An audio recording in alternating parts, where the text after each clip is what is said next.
Okay, moving on. Learning example, how to apply this stuff. And I went a little further than I wanted to start out. So here we go. You have 120 at 30 amps, 120 at 0 amps here. I think of it as network A is delivering the power. And I want to get a pen. I don't want there. The current is going this way. It's sending the power. Network B is receiving it. Current is easily the difference between the two voltages divided by the impedance, and you got these complex numbers going on. You can figure that out.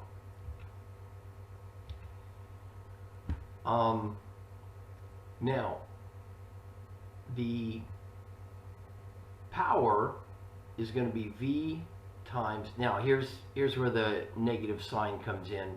They say received by A.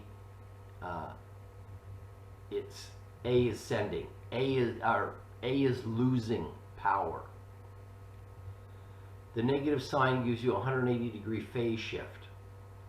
So you get the 120 at 30 degrees, which is the voltage sent by A, and 62.12 at 15, but we're going to subtract another 180 from that for the negative sign, the 180 degrees out of phase. And you get this answer right here. And crunching numbers, the real part of this, 7,200 watts being delivered. SB is VB, same sort of voltage, and times I star.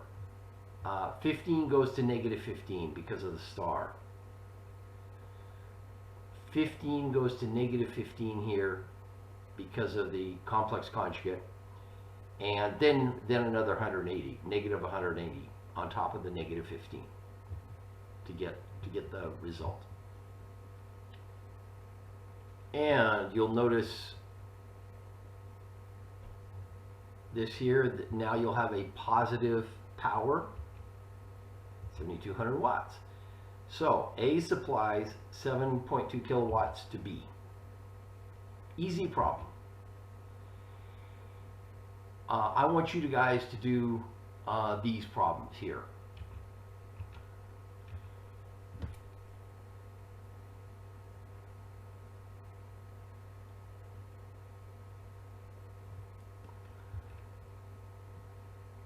Now, you lose money if you have a power factor difference between loads. You're not coupling the power sent to the power received. As we saw earlier, with a low power factor, you have to supply a higher voltage and higher currents. It costs money, in other words. Here's a correction.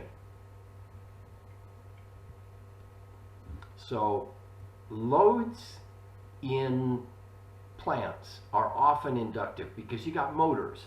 They're big fat inductors. So you put a capacitor in parallel with the motor to try to match the impedances. You try to get that power factor as close to 1 as you can get. So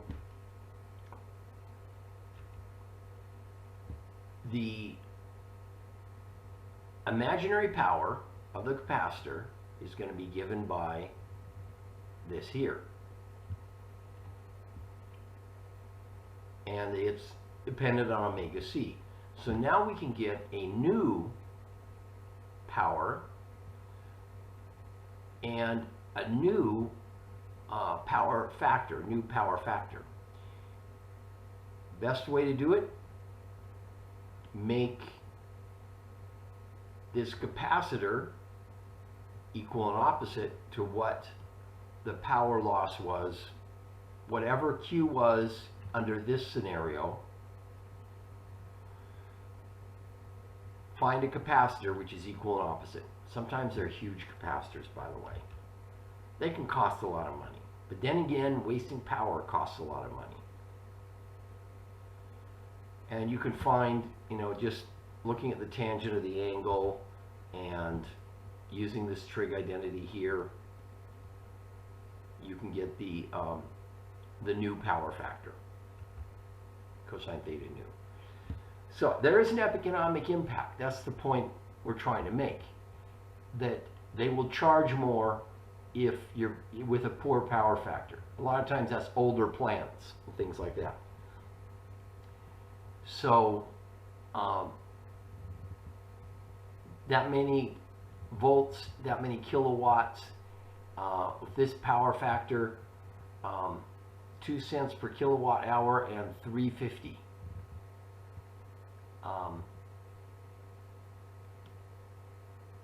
Per month if the power factor is better than 0.9. If it's better than 0.9, $3.50.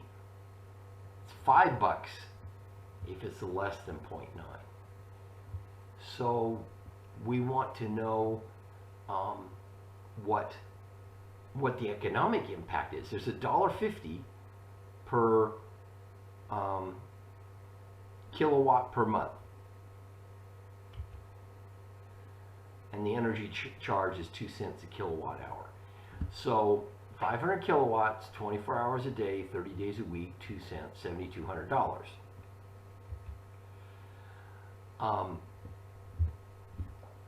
Power factor old, you're using the 500, and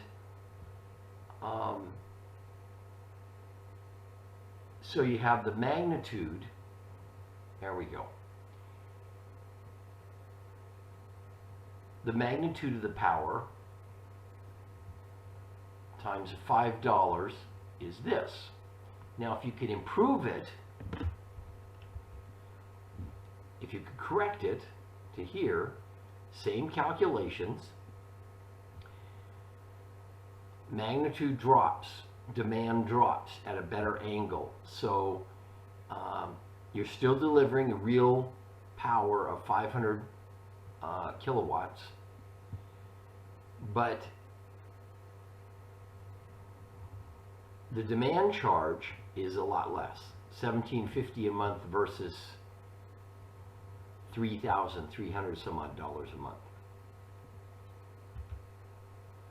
So you're saving right around $2,000 a month. And conclusion, capacitor bank should pay for itself in about a year.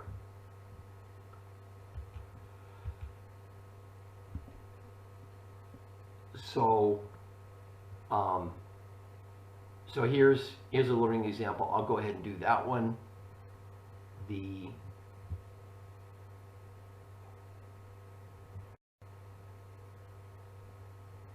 Okay, this is a lot like problems we've seen before. We have 50 kilowatt hours being delivered and at this voltage, and this is the current power factor, and we want to improve it to 0.95. So we find the real part of the power, and it's given by the magnitude times the cosine times the power factor. There's our formula again from several slides ago. And so we can get the magnitude of the complex power is going to be 62.5 kVA. The imaginary part is from Pythagorean theorem, this squared minus this squared. And then we can get, improve the power factor to this. That trig identity, remember the tangent of theta nu is equal to, this is a trig identity. This is the sine divided by the cosine becomes a tangent. This is what we want for that tangent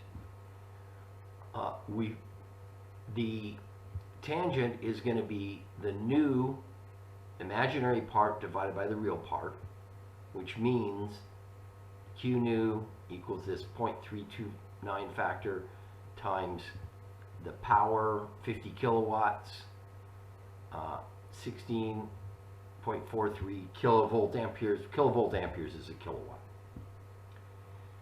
So now the capacitor, using the equation from a slide or two before, has to equal the difference between the old and the new. That much. This is the difference in power that we're trying. Well, yeah, that's what the capacitor has to supply. We can use this equation, VL squared times omega C, and figure out what the capacitor has to be. So VL is 220. There's the 220. 60 hertz is a common frequency. There's omega VL squared here. And the Q of the capacitor, 21.07 kilowatts. That many microfarads. How many kilowatts? Wow. This really isn't that much. You just have to get it up to 220 volts.